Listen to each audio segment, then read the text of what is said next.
اللہ من الشیطان الرجیم بسم اللہ الرحمن الرحیم وقطعناہم فی الارض امما منہم الصالحون ومنہم دون ذالک وبلوناہم بالحسنات والسیئات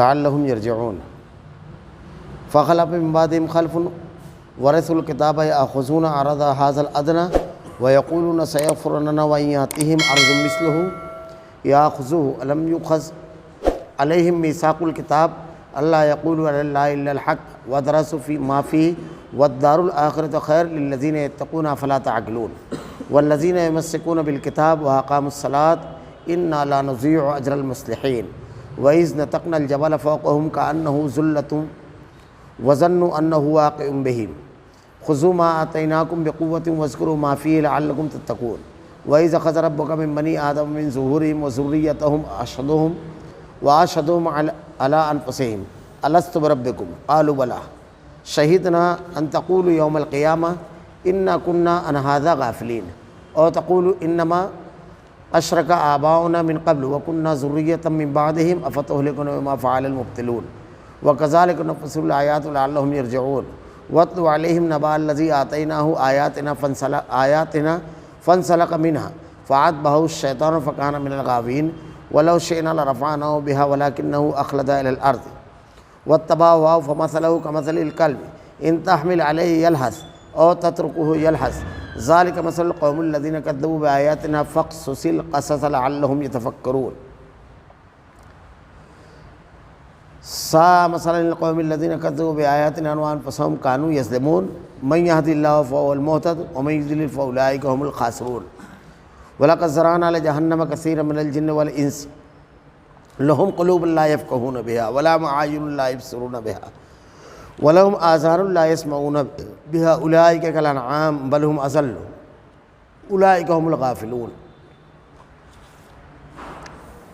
اور ہم نے زمین میں ان کی مختلف جماعتیں کر دی، بعض ان میں نیک تھے اور بعض ان میں بعض ان میں اور طرح کے یعنی بد تھے، اور ہم ان کو خوشحالیوں اور بدحالیوں سے آزماتے رہے شاید وہ باز آ جائیں۔ پھر ان کے بعد ایسے ناخلف لوگ ان کے جانشین بنے جو کتاب یعنی تورات کے وارث ہوئے اور اس ادنا دنیا کا سامان لے لیتے اور کہتے ضرور ہماری مغفرت ہو جائے گی، حالانکہ اگر ان کے پاس پھر ویسا ہی سامان آنے لگے تو اس کو بھی لے لیں۔ کیا ان سے اس کتاب میں پختہ وعدہ نہیں لیا گیا کہ اللہ کی طرف بجز حق بات کے اور کسی بات کی نسبت نہ کریں؟ اور اس کتاب میں جو کچھ تھا انہوں نے اس کو پڑھ بھی لیا، اور آخرت والا گھر ان لوگوں کے لیے بہتر ہے جو تقوی رکھتے ہیں۔ پھر کیا تم نہیں سمجھتے؟ جو لوگ اللہ کی کتاب کو مضبوطی سے پکڑتے ہیں، نماز قائم کرتے ہیں، اور ہم ایسے نیک کردار لوگوں کا ثواب ضائع نہیں کرتے۔ اور وہ وقت بھی قابل ذکر ہے جب ہم نے پہاڑ اٹھا کر صاحبان کی طرح ان کے اوپر معلق کر دیا، اور ان کو یقین ہو گیا کہ ان پر گرنے والا ہے، اور کہا کہ جو کتاب ہم نے تمہیں دی اسے مضبوطی سے پکڑو، جو کچھ اس میں ہے اس کو یاد رکھو تاکہ تم متقی بن جاؤ۔ جب آپ کے رب نے بنی آدم کی پشت سے ان کی اولاد کو نکالا اور ان سے ان کے متعلق اقرار لیا، کیا میں تمہارا رب نہیں ہوں؟ سب نے جواب دیا کیوں نہیں، ہم سب گواہیں، تاکہ تم لوگ قیامت کے دن روز یوں نہ کہو کہ ہم تو اس سے بالکل بے خبر تھے، یا یوں کہ شرک کو تو پہلے ہمارے باپ دادا نے کیا اور ہم تو ان کے بعد ان کی اولاد تھے، تو کیا ان غلط راہ والوں کو کے فعل پر تو ہم کو ہلاکت میں ڈال دے گا؟ ہم اس طرح آیات کو صاف صاف بیان کرتے ہیں تاکہ لوگ ہماری طرف لوٹ آئیں، اور ان لوگوں کو اس شخص کا حال پڑھ کر سنائیے جس کو ہم نے اپنی آیتیں دی، پھر وہ ان سے بالکل ہی نکل گیا، پھر شیطان اس کے پیچھے لگ گیا، سو وہ گمراہ لوگوں میں شامل ہو گیا۔ اگر ہم چاہتے تو اس کو ان آیتوں کی بدولت بلند مرتبہ کر دیتے، لیکن وہ دنیا کی طرف مائل ہو گیا اور اپنی نفسانی خواہش کی پیروی کرنے لگا، سو اس کی حالت کتے سے کی ہو گئی ہے۔ اگر وہ اس پر حملہ کرے تب بھی یہاں پہ، یا اس کو چھوڑ دے تب بھی یہاں پہ۔ یہی حالت ان لوگوں کی ہے جنہوں نے ہماری آیتوں کو جھٹلایا، سو آپ ان واقعات کو بیان کر دیجئے تاکہ وہ لوگ سوچیں۔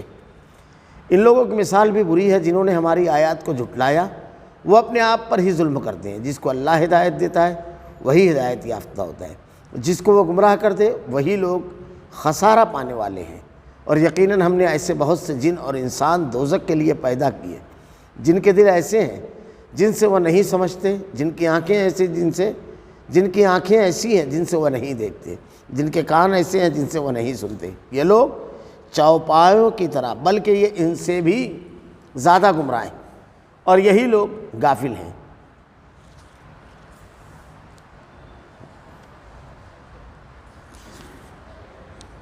وَقَطَّعْنَاهُمْ فِي الْأَرْضِ أُمَمًا مِنْهُمُ الصَّالِحُونَ وَمِنْهُمْ دُونَ ذَلِكَ وَبَلَوْنَاهُمْ بِالْحَسَنَاتِ وَالسَّيِّئَاتِ لَعَلَّهُمْ يَرْجِعُونَ۔ اور ہم نے زمین میں ان کی مختلف جماعتیں کر دی۔ بنی اسرائیل کا تذکرہ پچھلی آیتوں میں ہو رہا ہے، جس میں اللہ رب العالمین نے ان لوگوں کا جو معاملہ تھا، جو بگاڑ ان لوگوں کے اندر آیا، نبی اور کتاب کی موجودگی کے باوجود اللہ نے ان کی ہدایت کے لیے انبیاء کو اتارا۔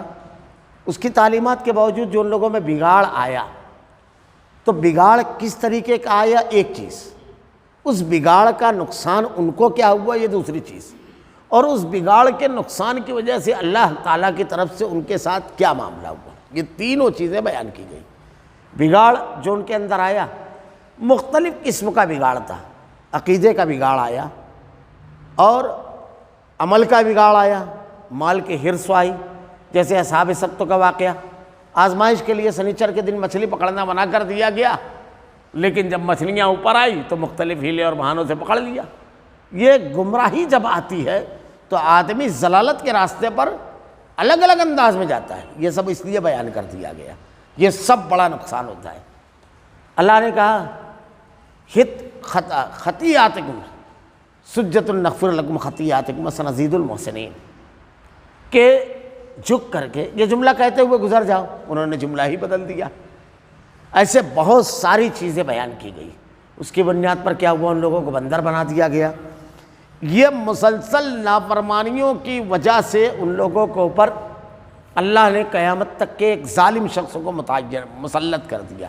پچھلے ہفتہ یہ سب تفصیل کے ساتھ گزری۔ ان کے بعد اور کیا ہوا؟ ہم نے ان زمین میں ان کی مختلف جماعتیں کر دی، بعض ان میں نیک اور بعض ان میں طرح کے یعنی بد تھی۔ ہم نے ان کو خوشحالیوں اور بدحالیوں میں آزماتے رہے، شاید وہ باز آ جائیں۔ دونوں ٹائپ کے لوگ تھے، بد اور نیک دونوں۔ اور اللہ کی طرف سے جب آزمائش آتی ہے تو آزمائش جب بھی آئے تو پہلا کام کیا ہے؟ اللہ تعالیٰ نے ارشاد فرمایا اولا یرون انہم یفتنون فی کل عام مرۃ او مرتین ثم لا یتوبون ولا هم یذکرون۔ ہم انہیں سال میں ایک یا دو مرتبہ فتنے میں، آزمائش میں مبتلا کرتے ہیں۔ اولا یرون انہم یفتنون فی کل عام مرۃ او مرتین ثم لا یتوبون۔ اب جب آزمائش آئے تو کیا کرنا چاہیے؟ اللہ نے فوراً کہا ثم لا یتوبون ولا هم یذکرون۔ اس کے باوجود وہ توبہ نہیں کرتے اور اللہ سے نہیں ڈرتے۔ تو آزمائش جب آئے تو پہلا کام مومن کا یہ ہوتا ہے کہ وہ اپنا محاسبہ کرتا ہے، محاسبہ کرتا ہے کہ کہاں غلطی ہو رہی ہے، نافرمانی ہو رہی ہے۔ اگر غلطی اور نافرمانی ہے تو کیا کرتا ہے؟ فوراً توبہ اور استغفار کرتا ہے۔ اور توبہ اور استغفار جو ہے، کیا کہا اللہ تعالیٰ نے سورہ نوح میں؟ استغفروا ربکم انہ کان غفارا یرسل السماء علیکم مدرارا ویمددکم باموال وبنین۔ اگر توبہ اور استغفار کرو گے تو کیا ہوگا گناہ سے؟ انہو کان غفارا یرسل السماء علیکم مدرارا، اللہ آسمان سے موسلا دھار بارش برسائے گا، ویمددکم باموال وبنین، اور مال اور اولاد کے ذریعے اللہ تعالیٰ تمہاری مدد فرمائے گا۔ یعنی توبہ بھی اللہ قبول کرے گا اور انعامات کی بارش بھی۔ یہ پہلا مرحلہ۔ اگر مشکل وقت آیا، آزمائش کا وقت آیا، عمل میں کوئی خرابی اور خامی نہیں ہے، اللہ کا فضل و کرم اور انعام، اللہ کا شکر ہو کہ ہم عقیدے میں، اعمال میں، نیکیوں میں ڈٹے ہوئے، دین پر عمل ہے مکمل۔ اب اگر آیا وَلَنَبْلُوَنَّكُمْ بِشَيْءٍ مِّنَ الْخَوْفِ وَالْجُوعِ وَنَقْصٍ مِّنَ الْأَمْوَالِ وَالْأَنفُسِ وَالثَّمَرَاتِ وَبَشِّرِ الصَّابِرِينَ، ہم تمہیں ضرور آزمائیں گے۔ وَلَنَبْلُوَنَّكُمْ بِشَيْءٍ مِّنَ الْخَوْفِ، خوف کے ذریعے، وَالْجُوعِ، بھوک کے ذریعے، وَنَقْصٍ مِّنَ الْأَمْوَالِ، مال میں کمی کر کے، وَالْأَنفُسِ، اور جانوں میں کمی کر کے، وَالثَّمَرَاتِ، اور پھلوں میں کمی کر کے، وَبَشِّرِ الصَّابِرِينَ۔ اب یہ آزمائش جب آئے، اس پر گلہ شکوہ کرنے کی بجائے، حوصلہ ہارنے کی بجائے نیکیوں پر ڈٹا رہے، تو اللہ نے کیا کہا؟ بشارت اور خوشخبری دو صبر کرنے والوں کے لیے۔ اور صبر کرنے والوں کا معاملہ کیا ہے؟ انما یوفی الصابرون اجرهم بغیر حساب، اللہ بے حساب اجر دے گا صبر کرنے والوں کے لیے، صبر کرنے والوں کو بشارت بھی ہے، بے حساب اجر بھی ہے۔ تو آزمائش جب آتی ہے تو اللہ نے کہا ہم نے ان کو خوشحالیوں اور بدحالیوں سے آزماتے رہے، شاید وہ باز آ جائیں، لیکن انہوں نے برائی کی وجہ سے آئی تھی آزمائش، انہوں نے توبہ نہیں کی، استغفار نہیں کیا۔ پھر اس کے بعد وَخَلَفَ مِن بَعْدِهِمْ خَلْفٌ وَرِثُوا الْكِتَابَ يَأْخُذُونَ عَرَضَ هَٰذَا الْأَدْنَىٰ وَيَقُولُونَ سَيَغْفَرُ لَنَا وَإِن يَأْتِهِمْ عَرْضٌ مِثْلُهُ يَأْخُذُوهُ۔ اب یہ دیکھیے ان کی کیفیت۔ پھر اس کے بعد ایسے ناخلف لوگ ان کے جانشین بنے جو کتاب یعنی تورات کے وارث ہوئے، وہ اس دنیا سے اس ادنا دنیا کا سامان لے لیتے۔ وارث کس کے بنے؟ تورات کے، کہ تورات کی تعلیم لوگوں تک کے پہنچانا ہے، اس کے اوپر عمل کرنا ہے اور اس کے مطابق لوگوں کو زندگی گزارنے کی تلقین کرنا ہے، اور خود اس کے مطابق رہنا ہے، یہ پہلی چیز، اور لوگوں کے لیے یہ کرنا ہے۔ لیکن انہوں نے کیا کیا؟ اس کو لوگوں کی دنیا اور بنانے اور ہدایت کا سامان لوگوں تک پہنچانے کا ذریعہ بنانے کے بجائے اپنی دنیا بنانے کا ذریعہ بنا لیے۔ اب اس کو پڑھ کر کے بخش رہے ہیں، چڑھاوے لے رہے ہیں، مختلف ہیلے اور بہانے سے لوگوں میں جنت تقسیم کر رہے ہیں، لوگوں کے اندر یقین دہانی کرا رہے ہیں۔ گناہ کرتا ہے مختلف کفارے بنا لیے انہوں نے، اتنا دے دو بس تمہارا سب گناہ ختم ہو جائے گا، یہ تمام چیزیں۔ تو اللہ تعالیٰ نے ارشاد فرمایا کہ کیا کر رہے ہیں وہ؟ اللہ نے ارشاد فرمایا وہ اس ادنا دنیا کا سامان لے لیتے ہیں، اور اس کے بعد یقین کیا ہے؟ یہ مال لیتے ہیں، جبہ و دستار پہن کر کے مسندوں پر بیٹھ کر جو نذرانے وصول کرتے ہیں، جو لوگوں کے مال کو دنیا طلب کرتے ہیں، اور اس کے بعد ان کو یقین کیا ہے اور بولتے کیا ہے؟ وہ کہتے ہیں کہ وَيَقُولُونَ سَيَغْفِرُ لَنَا، اور کہتے ہیں کہ ضرور ہماری مغفرت ہو جائے گی۔ جنت بالکل یعنی ایسا اعلان کرتے ہیں کہ بس ہم جنتی ہیں، حالانکہ معاملہ کیسا ہے؟ قرآن و حدیث اگر آدمی پڑھے، بالکل صاف آیت، بالکل صاف حدیث، اللہ کے رسول صلی اللہ علیہ وسلم جن کے بارے میں اللہ نے کہا لِيَغْفِرَ لَكَ اللَّهُ مَا تَقَدَّمَ مِن ذَنبِكَ وَمَا تَأَخَّرَ، تیرے اگلے اور پچھلے ساری غلطیاں خطائیں میں نے معاف کر دی۔ اللہ نے کہا سورہ فتح اٹھائیے، اِنَّا فَتَحْنَا لَكَ فَتْحًا مُبِينًا لِيَغْفِرَ لَكَ اللَّهُ مَا تَقَدَّمَ مِن ذَنبِكَ وَمَا تَأَخَّرَ۔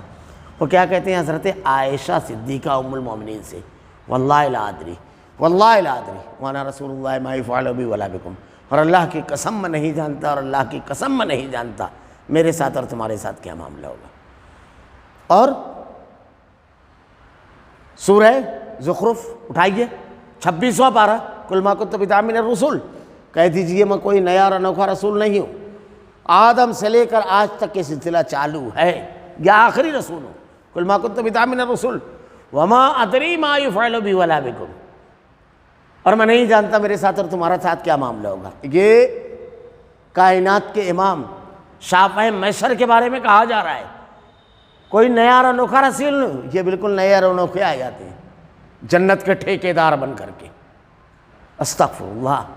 اللہ رب العالمین کہتا ہے مالک یوم الدین، قیامت کے دن کا پورا کے پورا مالک اللہ ہے، کسی کا کوئی اختیار نہیں ہوگا۔ اسی لیے اللہ کے نبی پوری خاندان کو جمع کر کے کہتے ہیں میں تمہارے وہاں کوئی کام نہ آ سکوں گا۔ یہ تو کیا کہتے ہیں؟ مغفرت کا سامان، حالانکہ اگر ان کے پاس ویسا ہی سامان آنے لگے تو اس کو بھی لے لیں گے، ان کے پاس بھی اگر مال آئے تو یہی کام کریں گے، مال آیا بس لے لیا۔ ہمارے یہاں بھی آج مسلمانوں کے اندر بہت تیزی کے ساتھ یہ چل رہا ہے، تیزی کے ساتھ بہت زیادہ ہے، کہ جنت کے بارے میں وہ تصور بنا لیا ہے، جنت و جہنم اور آخرت کے بارے میں، جو قرآن و حدیث کے بالکل خلاف ہے۔ یعنی کسی کا دامن پکڑ لیں، ہمارے یہاں کہتے ہیں نا شے کا دامن پکڑ کر میں چل جائیں گے، حالانکہ قیامت کو تو سب بے دامن ہی رہیں گے۔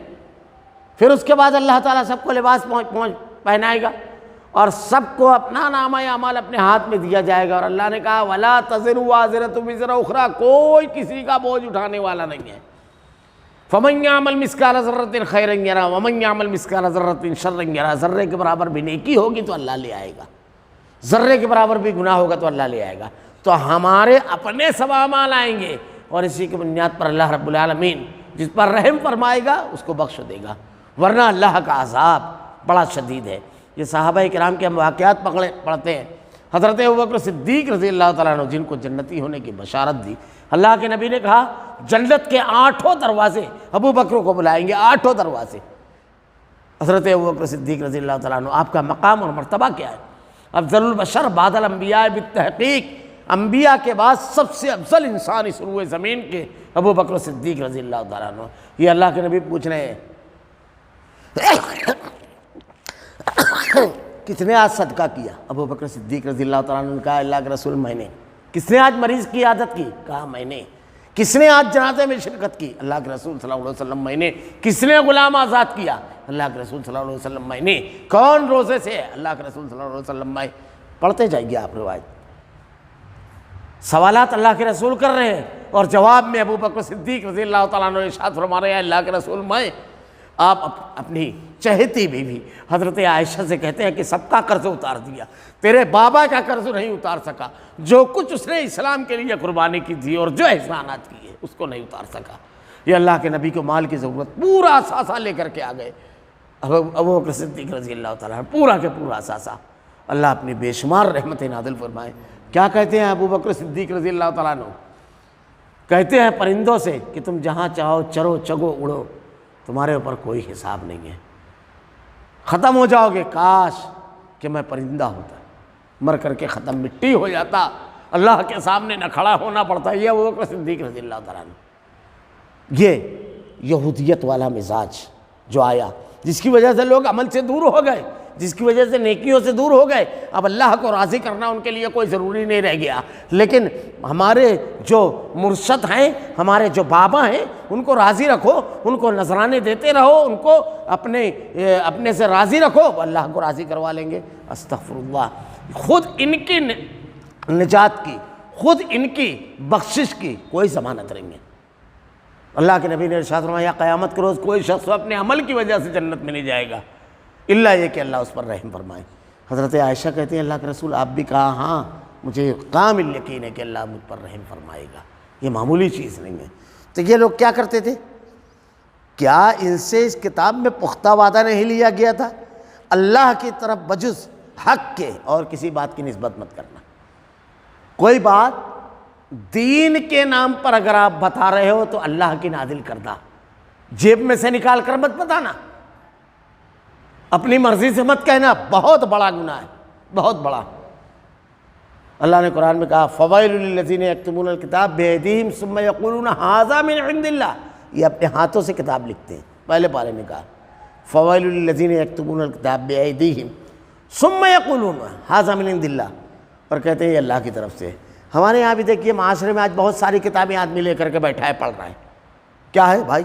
درس ہو رہا ہے، تلاوت ہو رہی ہے، ذکر و اذکار کی مجلس اس کو کہہ رہے ہیں، دینی مجلس اس کو کہہ رہے ہیں. اور ان کتابوں میں ایسے واقعات خالص کتاب و سنت قرآن و حدیث کے خلاف ہے. آپ کہیے کہ اللہ کی نازل کردہ دین شریعت قرآن اور حدیث کے خلاف ہیں یہ واقعات ان کتابوں میں. لیکن اس کے بعد اگر اس کتاب پر کوئی آدمی ایک جملہ کہے تو صاحب کتاب کا دفاع کرتے ہیں، قرآن کا دفاع نہیں کرتے. ابھی دیکھیے ایک کھوڑ سی لگی ہوئی ہے سعودی عرب کے اندر تبلیغی جماعت کے سلسلے میں. حالانکہ ابھی بالکل تازہ خبر جو ہے وہ جماعت الدعویٰ کا معاملہ ہے. لیکن ان لوگوں کا جو معاملہ ہے، ان کی کتاب کے اندر جو چیزیں ہیں، باقاعدہ علماء دیوبند نے اسی لیے پابندی لگائی تھی. درس و قرآن کی مجلسوں کو انہوں نے بند کیا، امام کو باہر کیا. ان کے ہاں معیار امامت کا کیا ہے؟ 8 سال 10 سال دین کا علم حاصل کرنا، بخاری مسلم پڑھنا، درس قرآن پڑھنا. یہ نہیں. آپ نے چلہ لگایا تو آپ کامیاب. مگر 1-2 حوالے دوں تاکہ بات ذرا سا سمجھ میں آئے. یہ دیکھیے ان کے یہاں ایک واقعہ لکھا ہے، ورنہ میں تو لائن لگا سکتا ہوں. اسی لیے اعتراض کیا گیا کہ اس کتاب کو ہٹا دیا جائے. واقعہ لکھا ہوا ہے کہ ایک بزرگ تھے، وہ کہتے ہیں جنت 30 سال تک میرے سامنے اپنی تمام زینتوں کے ساتھ رہی، میں نے نظر اٹھا کر بھی نہیں دیکھا. استغفر اللہ. کیا جملہ کہہ رہے ہیں لوگ، سر سنتے ہیں سن کر کے. سنیے اللہ کیا کہتا ہے. اللہ تعالیٰ ارشاد فرماتا ہے سابقو سارعو، لپکو دوڑو اس جنت کی طرف جس کی وسعت زمین اور آسمان سے بڑھ کر ہے. اللہ کہہ رہا ہے لپکو دوڑو، اور تم کہہ رہے ہو کہ جنت میرے سامنے 30 سال تک اپنی زینتوں کے سامنے رہی، میں نظر اٹھا کر نہیں دیکھا. سنیے صحیح بخاری کی روایت، اللہ کے رسول صلی اللہ علیہ وسلم نماز پڑھا رہے ہیں، حالت نماز میں آپ چلتے ہوئے آگے گئے، صحابہ کرام نے دریافت تو کیا، نماز کسوف پڑھا رہے تھے کہ اللہ کے رسول صلی اللہ علیہ وسلم آج بالکل نئی چیز دیکھی ہم نے۔ کہا کیا؟ کہا ہم نے یہ دیکھا کہ آپ نماز میں چلتے ہوئے آگے گئے، اللہ کے نبی نے ارشاد فرمایا جنت میرے سامنے پیش کی گئی، میں نے چاہا کہ کوئی خوش اس کے خوشوں میں سے کوئی ایک خوشہ توڑ دوں۔ جنت اللہ کی وہ نعمت ہے کہ نبی حالت نماز میں چلنے لگتا ہے، اس لیے کہ اللہ نے کہا ہے لپکو دوڑو، اور تم کہتے ہو زینت کے ساتھ رہی، میں نے نظر اٹھا کر نہیں دیکھا۔ اللہ کی جنت کو تم نے سمجھا کیا ہے؟ سنو قرآن کیا کہتا ہے، میں ایک واقعہ بتا رہا ہوں، دیکھیے کتنی آیتوں اور کتنی حدیثوں سے ٹکراتا ہے وہ، اور بیٹھ کر کے اس پر آدمی سنتا ہے اس کو، اور اس پر اعتراض کیا جائے تو دین و ایمان کا مسئلہ ہو جاتا ہے لوگوں کا، جو خرابیاں اس کو دور کرنا چاہیے۔ شخصیت پر اعتراض نہیں ہے، غلطی ہر انسان سے ہو سکتی ہے، لیکن آپ اس کو مانیے تو، اگر غلطی ہے تو۔ اور پڑھیے اللہ تعالیٰ قرآن میں کہتا ہے تتجافا جنوبہم عن المضاجع یدعون ربہم خوفا وطمعا، جو لوگ اللہ کے خوف سے راتوں کو کھڑے رہتے ہیں، طمع سے، جنت کے لالچ، جہنم کے خوف، یعنی جنت اور جہنم، خوف عذاب کا، پکڑ کا، مہربانیوں کا، طمع، خوف و طمع، ومما رزقناہم ينفقون۔ اس کے بعد کیا کہا؟ فلا تعلم نفس ما اخفی لهم من قرۃ اعین جزاء بما كانوا یکسبون۔ کیا کہا اللہ نے؟ میں نے ان کے لیے ایسی جنت تیار کر رکھی ہے جس کو کسی آنکھ نے نہیں دیکھا۔ یہ کہتے ہیں 30 سال پوری زینت کے ساتھ رہی۔ اٹھائیے قرآن، اللہ کے نبی نے کہا جنت اللہ کی ایسی نعمت ہے جسے نہ کسی آنکھ نے دیکھا، نہ کسی کان نے سنا، نہ کسی دل پر اس کا کھٹکا گزرا۔ یہ کہتے ہیں 30 سال اپنی زینت کے ساتھ رہی۔ ایک بات صرف میں پیش کر رہا ہوں، ابھی چند روایتیں میں صرف پیش کی ہوں۔ اٹھائیے سورہ لقمان کی آخری آیت، واقعہ لکھا ہے کہ ایک بزرگ ہیں، انہوں نے کہا کہ کل میں مر جاؤں گا، دوسرے دن مر گئے۔ ایک جگہ بیٹھے ہوئے تھے، ایک بزرگ حرم میں آئے، کہا کہ یہاں کوئی مرنے کی اچھی جگہ ہے؟ بولے ہاں۔ کہا جا وہاں جا لیٹ کر جا، وہاں مر جا۔ وہ گیا، لیٹا، مر گیا۔ واقعہ آپ نے سن لیا، قرآن پڑھیے۔ اللہ تعالیٰ کہتا ہے ان اللہ عنده علم الساعة وينزل الغیث ويعلم ما في الارحام وما تدری نفس ماذا تکسب غدا وما تدری نفس بأي ارض تموت۔ 5 چیزیں جو ہے غیب کی کنجی ہے۔ ان اللہ عنده علم الساعة، قیامت کب آئے گی، وينزل الغیث ويعلم ما في الارحام، بارش کب کہاں کتنی ہوگی، رحم مادر میں کیا ہے، وما تدری نفس ماذا تکسب غدا وما تدری نفس بأي ارض تموت، آدمی کل کیا کمائے گا۔ اب اس میں بھی سب غائب آ گیا، ذرا تو غور تک ہوتے جائے، کل قیامت آئے گی یا نہیں، یہ نہیں معلوم آدمی کو، کل کیا ہوگا یہ نہیں معلوم، بارش کل ہوگی یا نہیں یہ نہیں معلوم، سب آ گیا اس میں بھی، یعنی ایک ایک کنجی بھی کنجیوں کنجی ہے۔ کیا کہا؟ اور آدمی کس مقام پر کس حالت میں کب اس کی موت ہوگی، اور یہاں بتانا ہے کہ آدمی کو پہلے سے علم ہے۔ قرآن کی آیت میں بیان کر رہا ہوں، ایسے کتنی ہی چیزیں ہیں۔ تو کیا کہتے ہیں؟ اللہ نے پختہ وعدہ لیا تھا اللہ کی طرف سے، بجز حق بات کے اور کسی بات کی نسبت نہ کریں، یعنی یا تو کلام الہی بیان کریں یا کلام رسول۔ کیوں کلام الہی اور کلام رسول؟ منکرین حدیث کو بھی ذرا سا یہاں سے سمجھ لے ہوئے، کیونکہ حضرت موسیٰ علیہ السلام کا واقعہ چل رہا ہے۔ منکرین حدیث کہتے ہیں نہ صرف قرآن ماننا حدیث نہیں، کیا مقام حدیث کا سنیے، بڑی تفصیل سے لوگوں نے لکھا ہے۔ ایک رکعت نماز اگر آپ پڑھنا چاہیں تو کتنا رکوع اور کتنا سجدہ کریں گے، یہ مسئلہ ہے، قرآن میں نہیں بتا سکتے وہ کتنا رکوع اور کتنا سجدہ ہے، یہ سب احادیث میں اس کی تفصیلات۔ اچھا، ہماری ایک منکر حدیث سے گفتگو بھی، وہ حضرت کہتے ہیں نماز کا جو معنی ہے، صلاۃ کا معنی ہے حقوق العباد، لوگوں کے ساتھ خیر خواہی کرنا۔ میں نے کہا بڑی عجیب و غریب بات ہے، اگر آپ کا یہ ترجمہ لیں تو بہت عجیب معاملہ بنے گا۔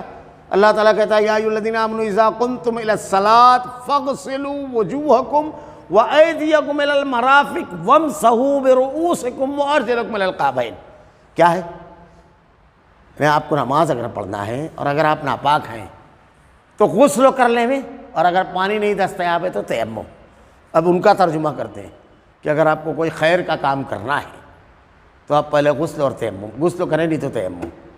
تو میں نے کہا ٹھیک ہے بھائی، اب اگر آپ گٹر میں گری اور آپ کے اوپر جھاڑ گر گیا تو میں کہوں گا رک جاؤ میں غسل کر کے آتا ہوں ابھی۔ یہی ہوا نا، تمہارا ترجمہ تو یہی ہو رہا ہے نا۔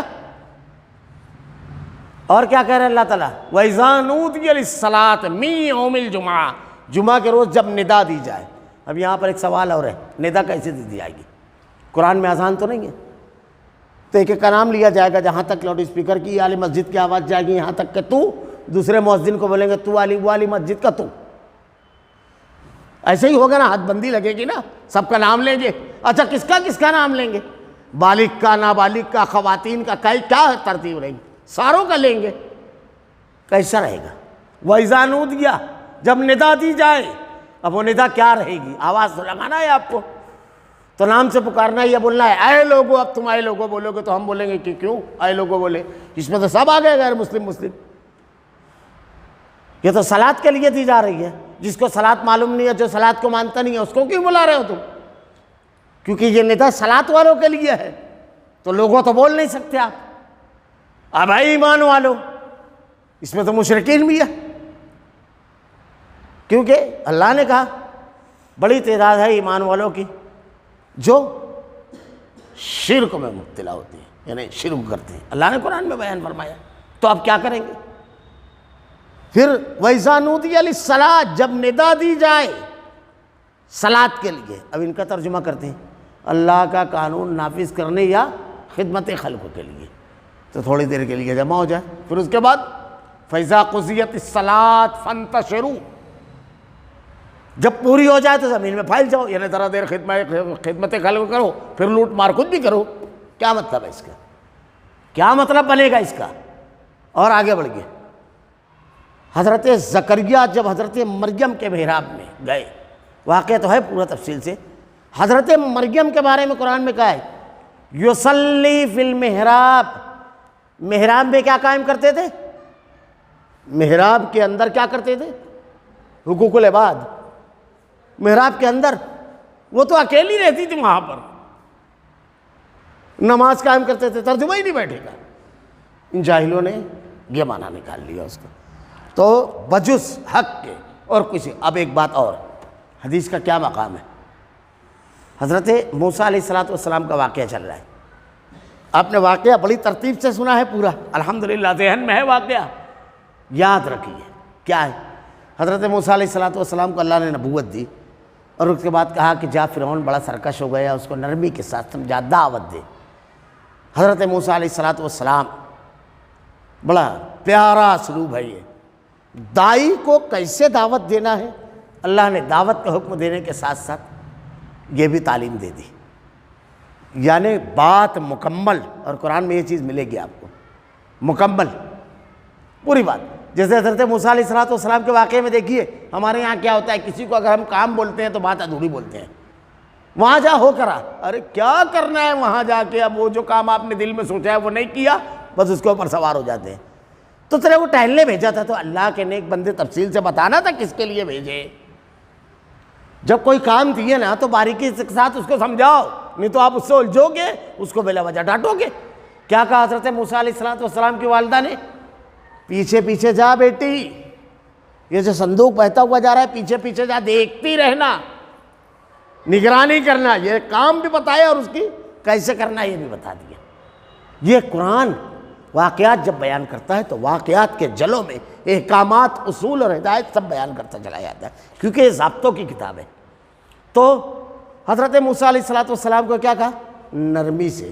فرعون کتنا سرکش تھا، رب کا اپنے آپ کو رب کہتا تھا، لیکن اللہ نے کہا نرمی سے۔ کتنی پیاری چیز نکلی۔ دعوت کا کام دائی کو بہت نرمی سے کرنا چاہیے، بہت نرمی کے ساتھ۔ شیخ صالح العثیمین رحمہ اللہ نے بڑی پیاری بات یہاں پر لکھی ہے، وہ کہتے ہیں کہ اللہ رب العالمین اس سرکش کے بارے میں یہ کہہ رہا ہے جو تخت پر بیٹھ کر انا ربکم الاعلیٰ کہتا تھا، نرمی کے ساتھ سمجھانا۔ ہم لوگ جن لوگوں کو اصلاح کا کام کرتے ہیں، یہ تخت پر بیٹھ کر یا کھڑے ہو کر زمین پر کہیں انا ربکم الاعلیٰ نہیں کہتے ہیں، بلکہ سجدے میں سبحان ربی الاعلیٰ کہتے ہیں۔ یہ بس تھوڑا سا شرک اور بدعت اور کچھ نہ کچھ ہے، تو کتنی نرمی سے سمجھانا چاہیے ان کو۔ اب اس کے بعد جب کسی کام کو آپ کو ذمہ داری دی جائے کرنے کی تو آپ کو کرنا کیا ہے؟ بس کام اٹھا کے کرنے لگنا ہے، دعا کرنا ہے اللہ تعالیٰ سے۔ حضرت موسیٰ علیہ السلام نے دعا کی۔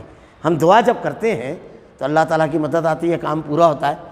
استخارہ کرنے کا جو حکم دیا گیا ہے، اب ہمارے یہاں تو لوگ استخارہ یہ بھی ماسٹر ہو گئے، کام کسی کا ہے مولانا کے پیچھے جاتے ہیں، مولانا استخارہ کر دو، اور یہ لوگ بھی کھول لیے ہیں کہ چلو ایک ذریعہ تو آ گیا کسی طرح کمائی کا، کیونکہ کچھ نذرانے کے ساتھ یہ درخواست تو آتی ہے۔ استخارے کی دعا اگر آپ پڑھیں تو آپ کو حیرت ہوگی استخارہ کیا ہے۔ اچھا، اس کے بارے میں بڑا مشہور ہے، اشارہ نہیں ہوا، خواب نہیں دکھا، یہ سب نہیں ہوتا ہے۔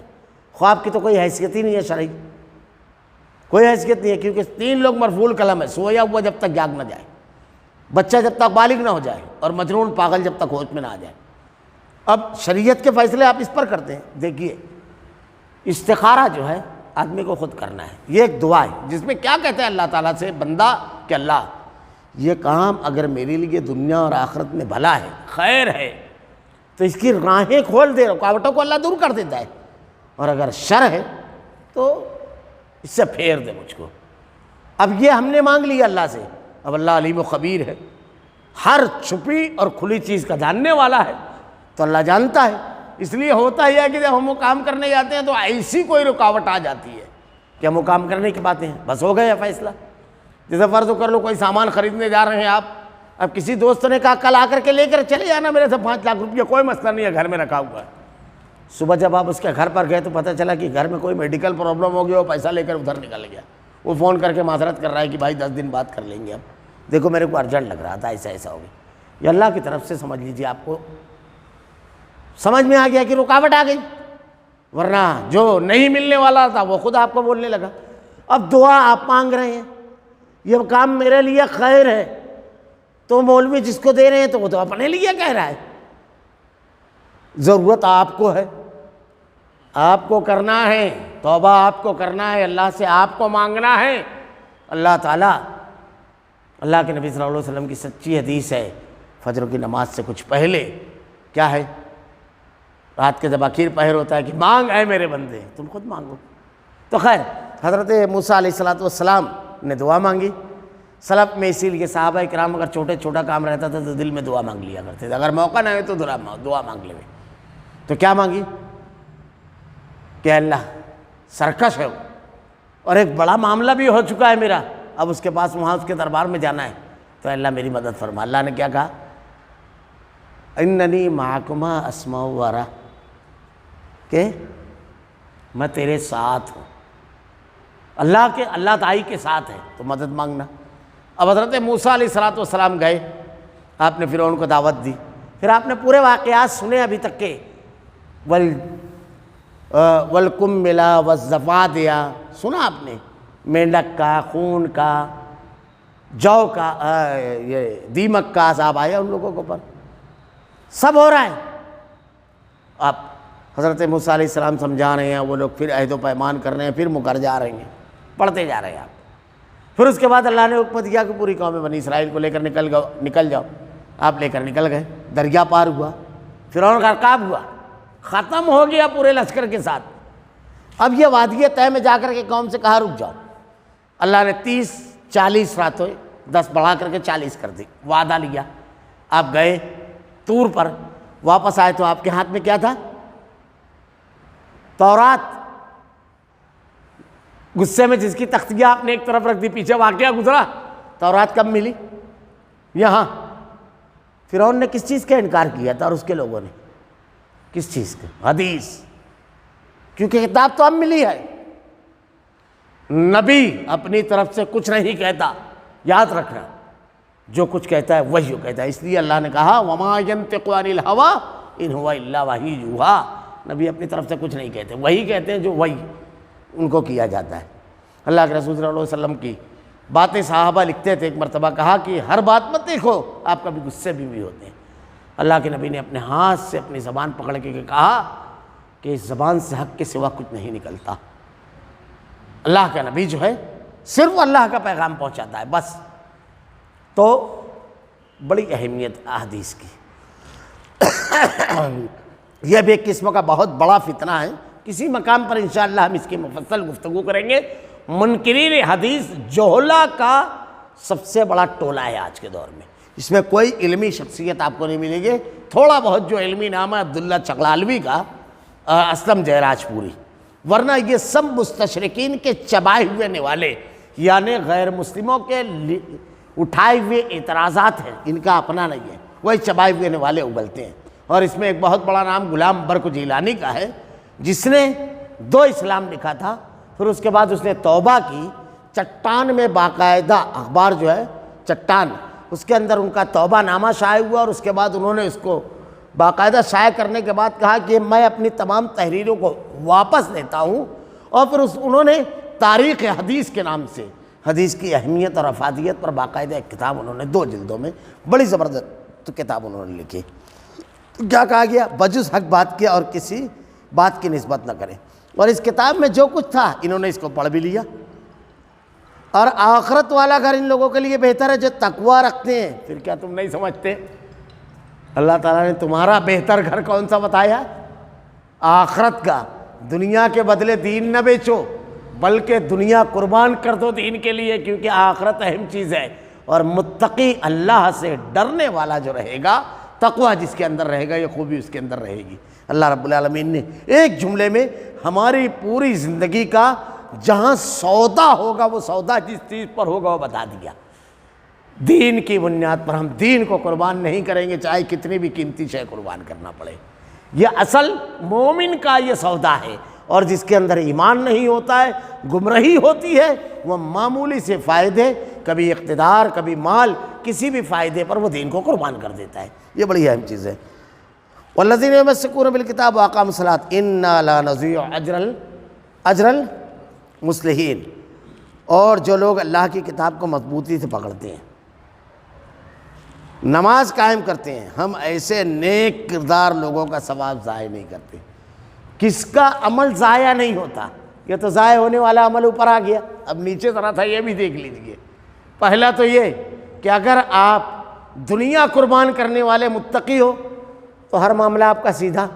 اب آپ کے اندر کیا عمل ہونا چاہیے؟ یعنی جب مال آئے، دنیا آئے اور دین، تو آپ کو کیا قربان کرنا ہے یہ بتا دیا گیا۔ اب کرنا کیا ہے یہ بھی بتا دیا گیا، تو موازنے کا معاملہ ہے، مقابلے کا معاملہ ہے۔ لیکن عمل میں جو لوگ اللہ کی کتاب کو مضبوطی سے پکڑتے ہیں، بہت اہم ہے، ایک جملہ ہے وہ، اللہ کی کتاب کو مضبوطی سے پکڑنا، لیکن بہت بڑی بات کہی ہے، ذرا سا غور کیجیے۔ اللہ کی کتاب کو مضبوطی سے پکڑنا کیسا ہے؟ ہر معاملے میں ہم کتاب کی طرف رجوع ہو جائیں کہ اللہ نے اس میں کیا حکم دیا ہے۔ عقیدے کے معاملے میں ہم دیکھیں کہ اللہ تعالیٰ کا کیا حکم ہے۔ ہم تجارت کر رہے ہیں تو دیکھیں کہ اللہ تعالیٰ نے کیا منع کیا ہے۔ اب آج ہمارے مالیگاؤں کے اندر تجارت کا معاملہ کیسا ہے؟ لوگ پریشان ہیں، آئے دن کہتے ہیں مندی آ گئی، مندی آ گئی۔ کیسے مندی آ گئی؟ کتنے اسباب ہم کو تلاش کرنا چاہیے کہ مندی کے اسباب کیا ہے۔ یمحق اللہ الربا ویربی الصدقات، اللہ کہتا ہے کہ اللہ سود کو مٹاتا ہے اور صدقے کو بڑھاتا ہے۔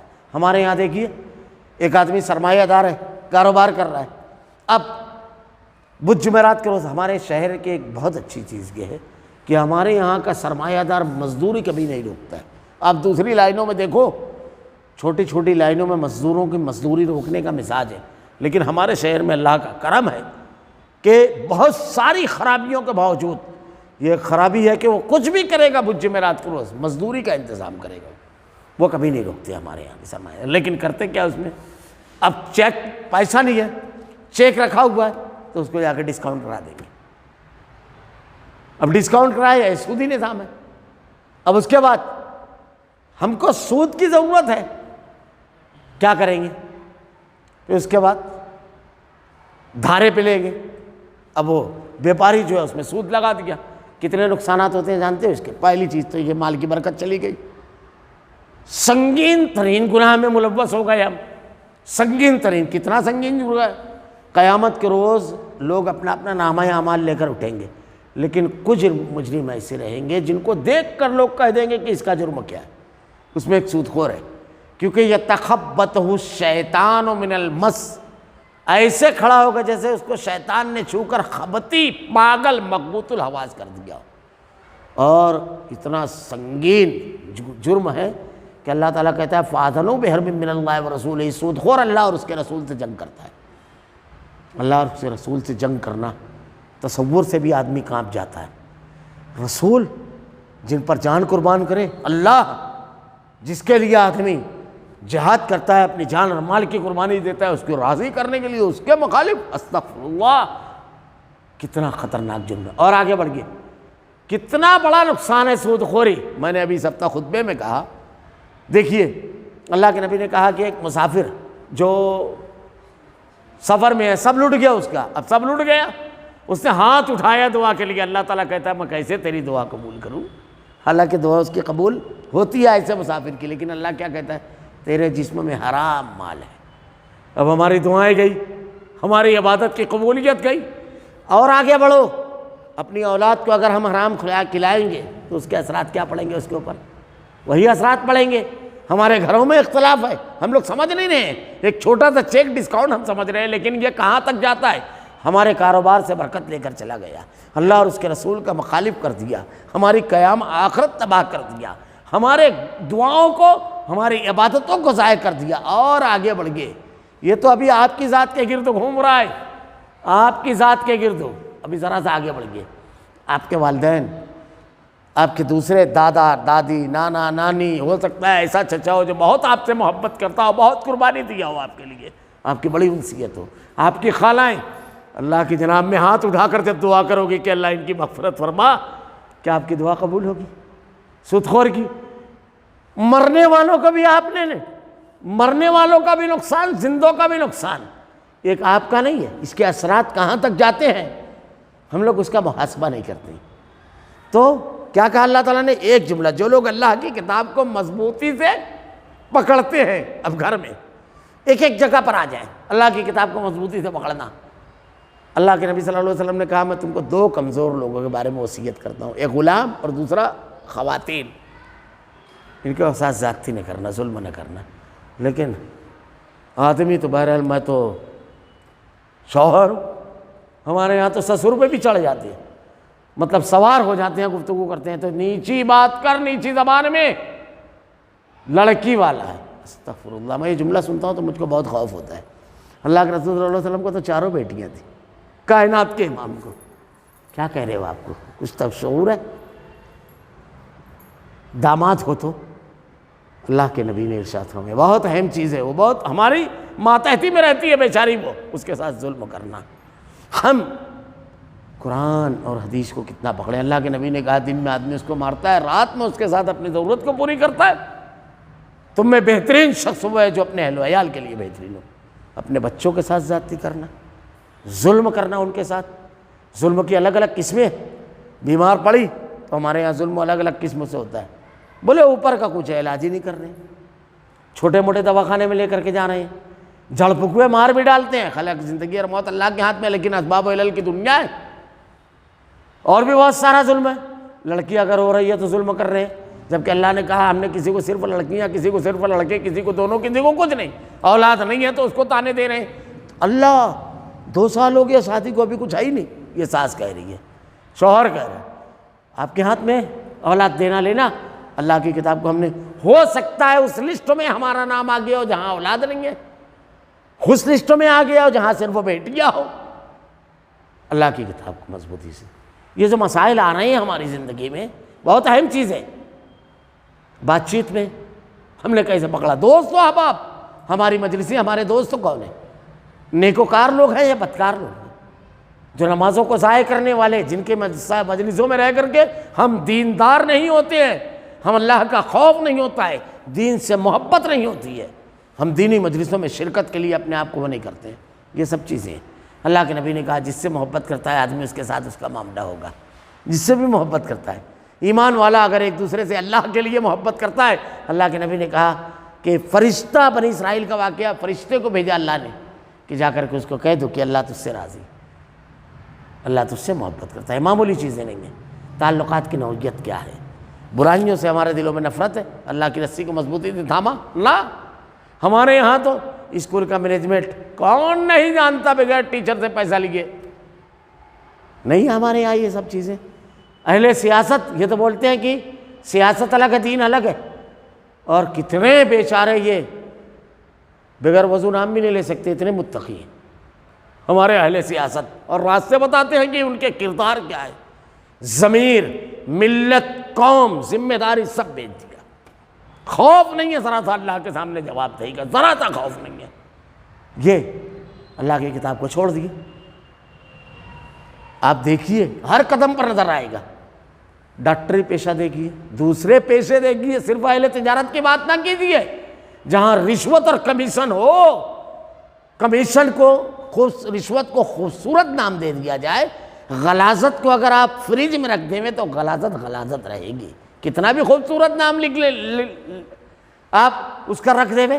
یہ کون لوگ ہیں؟ جو لوگ اللہ کی کتاب کو مضبوطی سے پکڑتے ہیں۔ یہاں تو اتنا کمزور ہے، اسکول میں گئے تو چھٹی، ڈاکٹر کے پاس گئے تو چھٹی، مارکیٹ میں گئے تو چھٹی، گھر میں گئے تو چھٹی، غصے میں آئے تو چھٹی، کیا کہا؟ مضبوطی سے پکڑتے ہیں، مضبوطی کے ساتھ، یہ معمولی چیز نہیں ہے۔ کبھی تعلقات میں کسی نے کچھ کہہ دیا، درگزر اور معاف نہیں کر رہے ہیں، چھوٹ گئی ہر جگہ۔ اللہ تعالیٰ ہم کو مضبوطی کے ساتھ، اے اللہ مضبوطی کے ساتھ تیری کتاب پڑھنے کی توفیق دے، عمل کی توفیق دے رب العالمین، عمل والا بنا۔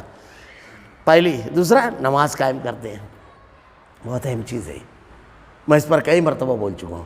پابندی، وقتوں کی پابندی آتی ہے، شعور بندگی بیدار ہوتا ہے، ہر مرتبہ آدمی اللہ کے سامنے جھکتا ہے، صغیرہ گناہ معاف ہوتے ہیں۔ اللہ کے نبی کے پاس ایک صحابی اور آگے کہنے لگے کہ اللہ کے نبی مجھ سے ایک غلطی ہوئی ہے، یعنی صغیرہ گناہ، حد والا نہیں۔ آپ کو کہا کہ حد جاری کیجیے، کہا تم نے نماز پڑھی؟ کہا ہاں، کہا اللہ نے معاف کر دیا۔ کیوں؟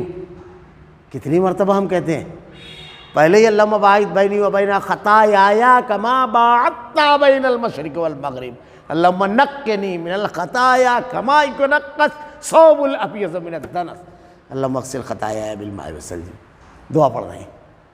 پھر اس کے بعد دیکھیے آگے بھی سورہ فاتحہ ہے، پھر اس کے بعد دو سجدوں کے درمیان بیٹھتے ہیں تو کہتے ہیں اللہم اغفر لی ورحمنی واہدنی وعافنی ورزقنی، کتنی جامع دعا، مغفرت بھی مانگی، اللہم اغفر، ورحمنی، رحم بھی مانگا، اب وہ رحم کرے گا تو سب ملے گا، واہدنی، ہدایت مانگی، وعافنی ورزقنی، عافیت مانگی، رزق مانگا۔ پھر قاعدے میں بیٹھے اللہم انی ظلمت نفسی ظلمن، کتنی مرتبہ ہم نے توبہ کی نماز میں پوری۔ پھر نماز ختم ہوئی تو کہا استغفر اللہ استغفر اللہ استغفر اللہ، تو اللہ تو رحیم و کریم ہے۔ اللہ کے نبی نے کہا جا اللہ نے معاف کر دی۔ یہ معمولی چیز نہیں ہے، دن میں 5 ٹائم ہم کرتے ہیں، اور 5 ٹائم نماز پڑھتے ہیں، اور کتنی مرتبہ یہ کرتے ہیں سنت نوافل میں، معمولی چیز نہیں ہے، نماز کے قائم رکھتے ہیں۔ ہم ایسے نیک کردار لوگوں کا ثواب ضائع نہیں کرتے۔ کس کا ضائع نہیں ہوتا ہے؟ ثواب ضائع نہیں ہوتا ہے، نیکیاں اللہ ضائع نہیں کرتا ہے۔ ہم لوگ سب کر رہے ہیں لیکن الٹا پلٹا پورا معاملہ ہے۔ 5 وقتوں کی نماز کی پابندی کر رہا ہے آدمی، عمرہ بھی کر رہا ہے، حج بھی کر رہا ہے، الحمدللہ بہت اچھی چیز ہے، کرنا چاہیے، قربانی بھی کر رہا ہے، زکوٰۃ بھی دے رہا ہے، لیکن سود کی آمیزش بھی ساتھ میں کیے ہوئے ہے، اس سے بچنا بھی تو بہت ضروری چیز ہے۔ برائیوں کو برائی نہیں سمجھا ہوا ہے۔ اللہ تعالیٰ کامیاب ضائع نہیں ہوتی ہے جس میں نیکیاں، میں نے سود کی ایک مثال اسی لیے دی، کیا کہاں تک اس کے اثرات جاتے ہیں، لیکن یہ اللہ کی کتاب مضبوط پکڑو تو کیا ہوتا ہے، گھر جنت ہو جائے گا، بیوی فرما بردار ہو جائے گی اگر تم اچھے رہو گے، صدقات نکالتے رہو گے۔ اب مال گھٹتا کیسے ہے تو سن لیا، بڑھتا کیسے؟ اللہ کے راستے میں صدقہ کرنے سے بڑھتا ہے۔ اللہ کے رسول صلی اللہ علیہ وسلم کی اہلیہ ہماری ماں میمونہ ام المومنین حضرت میمونہ، میمونہ بنت حارث کہتی ہے اللہ کے رسول آپ نے کچھ نیا محسوس کیا ان کے یہاں جب باری آئی تو؟ کہا ہاں کیا؟ کہا میں نے وہ جو لونڈی تھی اس کو آزاد کر دیا۔ اللہ کے نبی نے کہا اگر تم اپنے مامیوں کو دے دیتی تو زیادہ بہتر تھا۔ صدقہ اللہ کے راستے میں نکالے تھے تو پہلے قریبی رشتہ داروں کو دیکھیں، ہمارے یہاں سب دکھتے ہیں رشتہ داروں کو چھوڑ کر کے، مزاج ہے۔ اور ایسا دیوے صدقہ چھپ کر، اس کی لذت اور اس کا سرور آدمی محسوس کرے، کسی کے آنسو پوچھ لے میں، کسی کے درد کو ہلکا کر دے میں، کوئی اپنا سر آپ کے کاندھے پر رکھ کر رو لے میں، کسی کے مسائل کو حل کر دے میں، یہ معمولی چیز نہیں اللہ کے راستے میں۔ حضرت وہ آپ نے ابو دہدا کا واقعہ بارہا سنا ہوگا، وہ باغ والا، آپ نے کہا اس کو رشتہ داروں میں جا کر بانٹ دو، بہترین صدقہ اہل و عیال میں۔ تو اللہ کے راستے میں مال کو خرچ کرنا اور صلہ رحمی رشتہ جوڑنا اب رشتہ جوڑنا کیسے یہ نہیں ہے کہ جو تم سے کٹے تم اس سے جٹو، ارے معاف کرنا، جو تم سے جٹے تم اس سے جٹو، یہ نہیں ہے، جو تم سے کٹے تم اس سے جٹو۔ یہ تو اللہ کے نبی نے کہا اگر کچھ چاہتا ہے کہ اپنے مال اور عمر میں برکت ہو، صلہ رحمی کرے، تو اس کے بھی راستے بتا دیے گئے۔ تو اللہ تعالیٰ نے کہا ضائع نہیں کرے گا۔ اب صرف اس کا ترجمہ کر کے ایک جملے میں کہوں گا، پھر اگلا مضمون بعد میں۔ وہ وقت بھی قابل ذکر ہوا جب ہم نے پہاڑ اٹھا کر صاحبان کی طرح ان کے اوپر معلق کر دیا اور ان کو یقین ہو گیا کہ وہ ان پر گرنے والا ہے، اور کہا جو کتاب ہم نے تمہیں دی اسے مضبوطی سے پکڑو، جو کچھ اس میں اس کو یاد رکھو تاکہ تم متقی بن جاؤ۔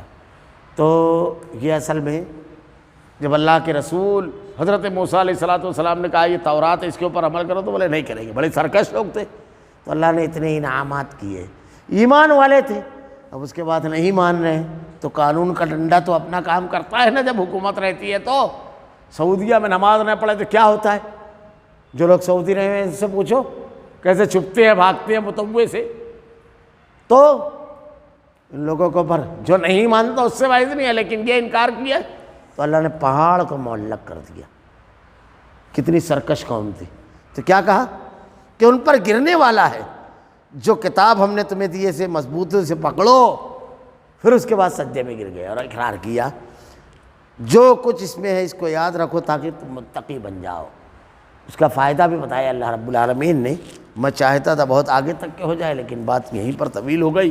اللہ رب العالمین سے دعا ہے کہ رب العالمین وہ جو خرابیاں اور خامیاں گمراہ لوگوں کی، ہدایت سے ہٹے لوگوں کی تو نے بیان کی ہے، رب العالمین اس سے ہماری حفاظت فرما۔ اللہ ہم تیرے بڑے کمزور بندے ہیں، اللہ ثابت قدمی دے، تیرے دین پر عمل کی توفیق دے۔ اللہ تجھ کو راضی کرنے والے عمل کرنے کی توفیق دے الہ العالمین۔ اللہ ہمارا خاتمہ ایمان پر فرما۔ ربنا لا تزغ قلوبنا بعد إذ هديتنا وهب لنا من لدنك رحمة إنك أنت الوهاب۔ سبحانك اللهم وبحمدك أشهد أن لا إله إلا أنت أستغفرك وأتوب إليك۔